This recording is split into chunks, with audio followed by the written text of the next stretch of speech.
if someone's not a big-time player in their life right now, or in their career or relationship or business, how can they become a big-time player to be able to make big-time plays at the right time? Well, I think everybody can. I think that's the whole point. Look, if you don't star in your own life, who's going to? Absolutely. I mean, think about that. I think it starts with this.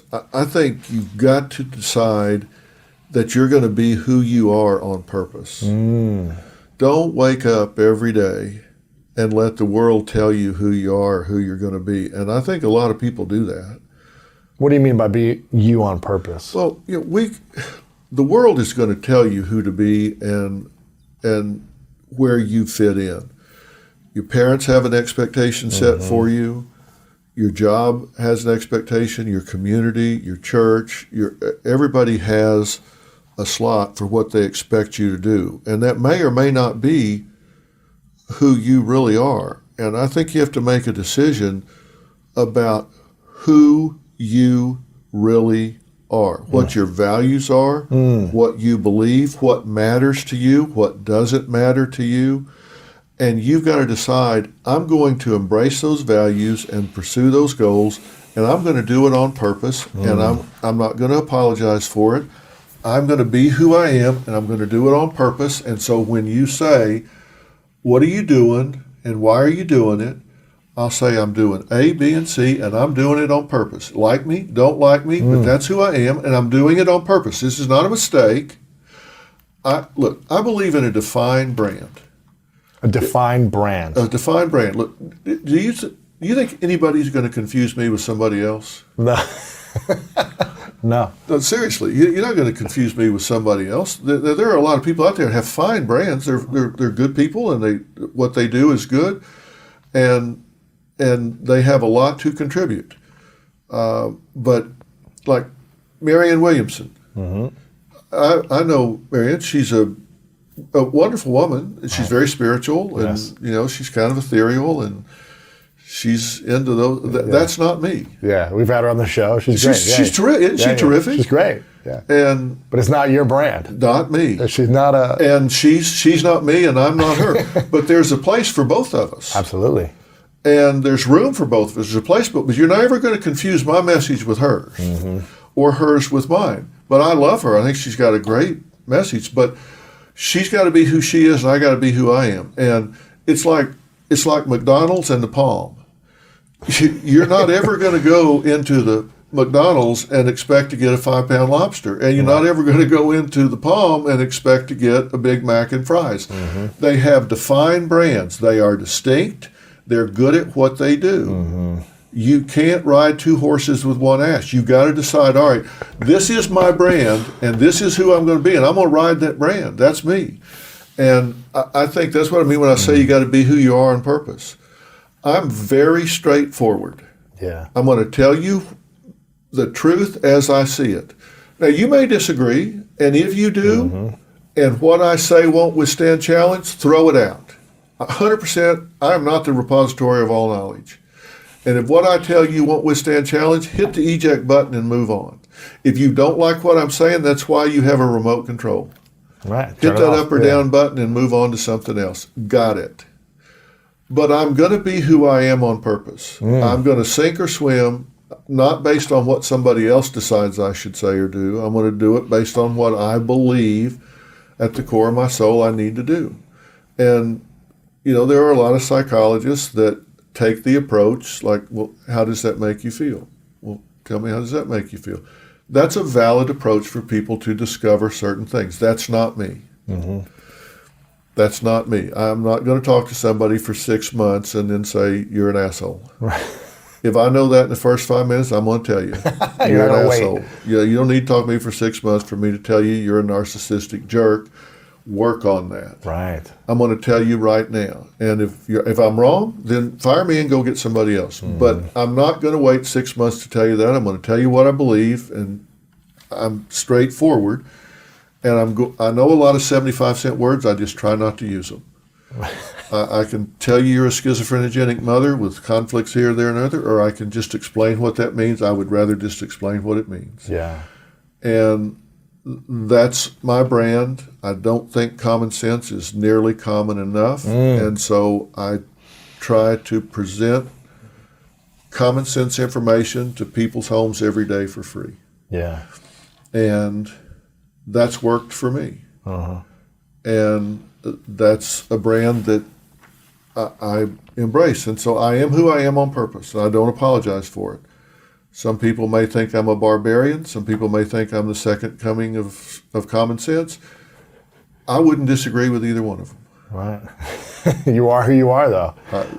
What happens if we don't get clear on our values and we're being someone else on purpose, but not ourselves? What happens to us? It's not authentic. It's not ever going to work. Look, if you're not authentic, if you don't really, to me, it's congruency. If you're not congruent with what you really believe at the core of your soul, then you're incongruent. Yeah. And it's not going to work. Right. It's like an airplane that's not aerodynamic. It's like flying with your gear down. It's not clean. It's not going to move. And if you are congruent, then it's going to feel right to you. Yeah. Remember when you were a kid? We've all done this. When we're a kid, we'd get in the swimming pool, we'd have a beach ball, and we'd try to hold it underwater. And just pops right up. You wear yourself out holding it underwater. It keeps popping up this way and that way. To me, that's what it's like when you're denying who you really are. Oh, man. You're holding that beach ball underwater. It keeps trying to pop up. Let it pop up. That's who you really are. And that's what I mean when I say be who you are on purpose. Let that beach ball pop up. That's who you are. And that's what I do. I'm not... And you got to know who that is, and you got to stay in your lane. You've never, I don't know how many of my episodes you've watched, but you've never heard me tell anyone what to do with their 401k. Right. You've never heard me give anybody investment advice. That is not my lane. That is not what I do. Now, I might have an expert come on and advise a couple or something, but that's not me. Right. You might be good at it yourself because you've been doing it for a long time, but it's not your expertise. And so I'm not going to talk about it. I have a lane. Now, fortunately, human functioning is a pretty broad lane. Right. So I can talk about marriage, parenting, individual pursuit of goals. Mental health. Mental health, mental illness. There's a lot of, I have a broad lane so I don't lap myself right away. But there are things outside my lane, I leave those alone. And I'm going to stay in my lane, and I'm going to do it authentically. And I think we have to know what that is and be authentic and own it. And I think that's very, very important. And then I think you have to star in your own life. I don't care if you're a teacher or a plumber or a butcher, or a baker, or a candlestick maker. You have to decide, I'm going to take pride in who I am, and I'm going to be good at what I do. I'm going to be proud of what I do, and I'm going to be the star of my own life. And maybe that's in the way you give to other people, the way you parent your children, the way you spouse with your partner, or whatever. But I think we generate the results in life that we think we deserve. Ooh. And I can follow someone around and never speak to them and tell you a whole lot about that person. If I see somebody in a gray suit, a gray shirt, a gray tie, a gray bag, slumped over, shuffling along the street, I know that's what that person thinks they deserve. I don't have to talk to them because they generate the results in life they think they deserve. And if they're disheveled and they're tired and they're bent over and they're depressed and they're lonely, they're generating the results they think they deserve. We all do that. And if you see somebody that is genuinely happy, they're engaged and involved and they're looking around and they think that's what they deserve. People generate the results they think they deserve. And I can watch somebody and tell you what they think they deserve, because it's that's who they surround themselves with. Right. It's the activities they choose. And the problem is you model that for your children. Somebody comes home and says, "How was your day at work?" "Oh, it's horrible. It's another day." You're modeling for your child to sell out, take a job you hate, but do it every day of your life. Don't model that for your children. What is that about? Yeah. That's terrible. Right. That's not being who you are on purpose. That's being who somebody else wants you to be, and modeling for your child that you grow up and sell out to what somebody else wants you to do, whether you like it or not. Wow. I hate when people do that. And I try to get people not to do that. Right. They say, "Well, it's easy for you. You've got enough money to do what you want to do."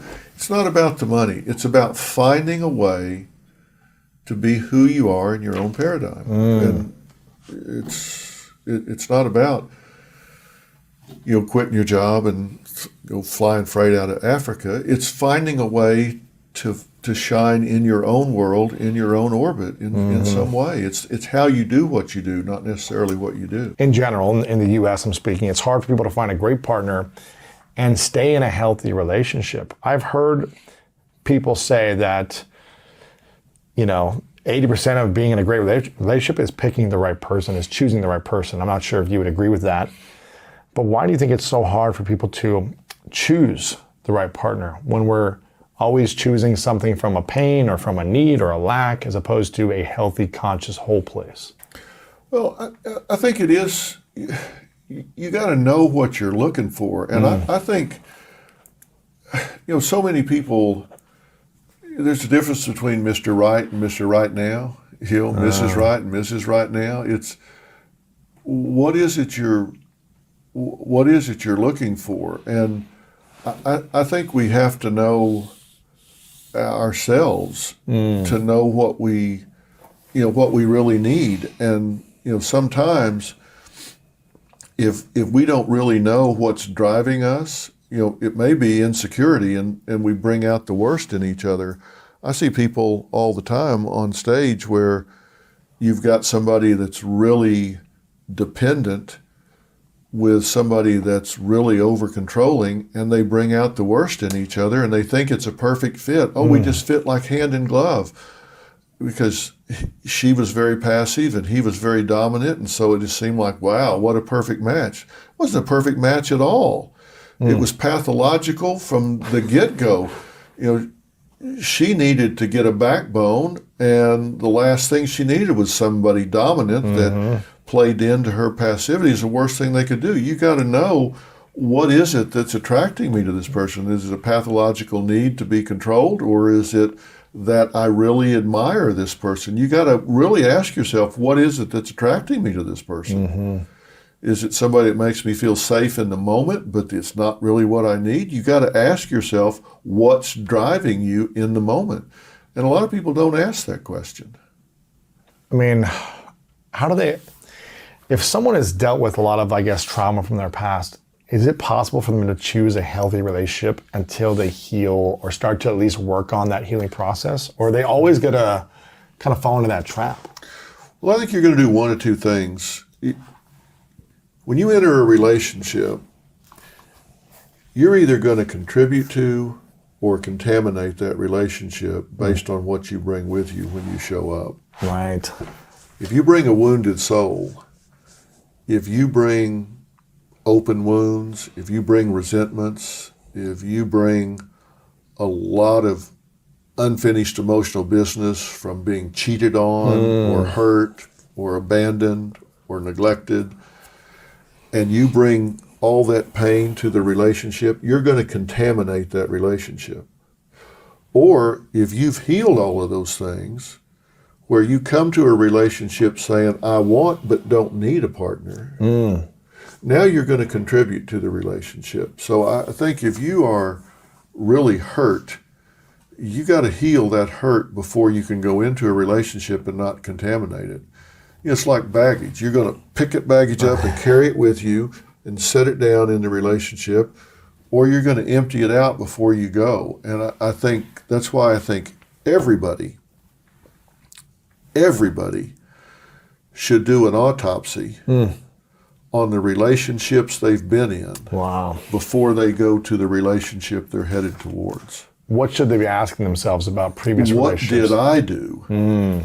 What did I do to contribute to the demise of that relationship? Not blaming them, but Yeah, they're gone. right. They ain't bringing them unless it's a really weird relationship. What did I do to contribute to the demise of this relationship? Was I too passive? Was I too domineering? Was I too suspicious? Was I too naive? What did I do?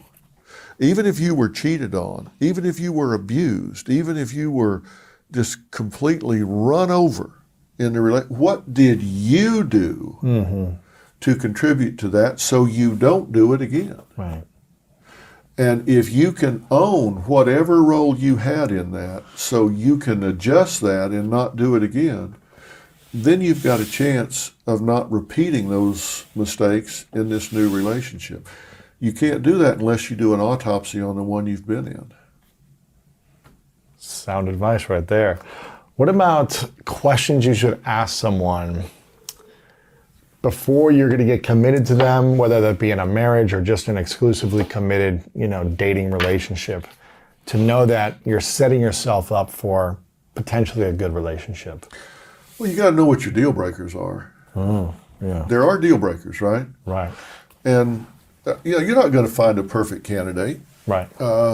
If you find an 80% candidate and the 20% that's not there aren't deal breakers, you can grow the 20% faster than you can find it. Right. Right. Because you can say, well, I'm going to wait until I find 100%. Well, no, you're better off to take the 80 and grow the 20 or 10 of the 20 or whatever it might be, as long as they aren't deal breakers. And there aren't many deal breakers.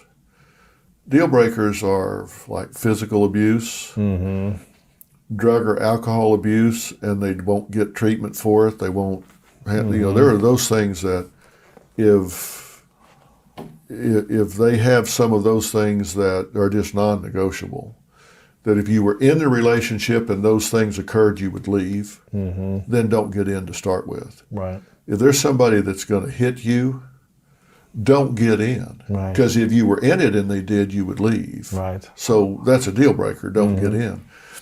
But you've got to decide, what are your deal breakers? If you are on this earth, Robin believed she was put on this earth to be a mother.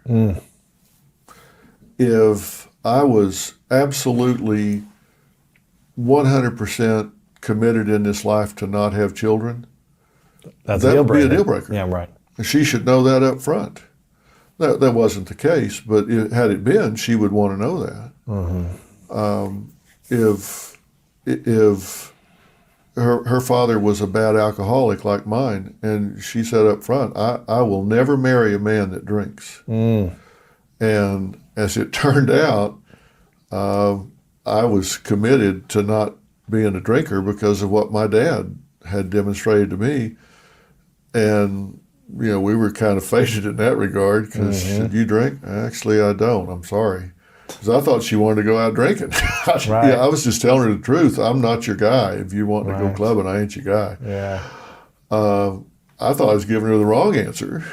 And she said, oh, okay. Little did I know that was the right answer.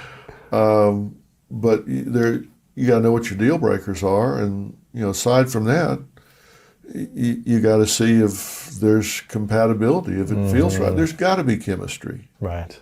There's got to be chemistry. If there's not chemistry, you can't grow chemistry. That's there. It's either there or it's not. I don't care. I don't care if he's the most handsome guy in the world or she's the most gorgeous girl in the world. If there's not chemistry, that won't grow. It's tough. Yeah. You'll know that right up front. Right. And that's the way it is for some. Some people, you can look like James Bond, and for some girl, it's like, it wasn't me. They don't care. Yeah. But because I deal with human nature and human interaction and all of those things, then being parts of a team, having been very poor, having been homeless when I was a teenager, having been in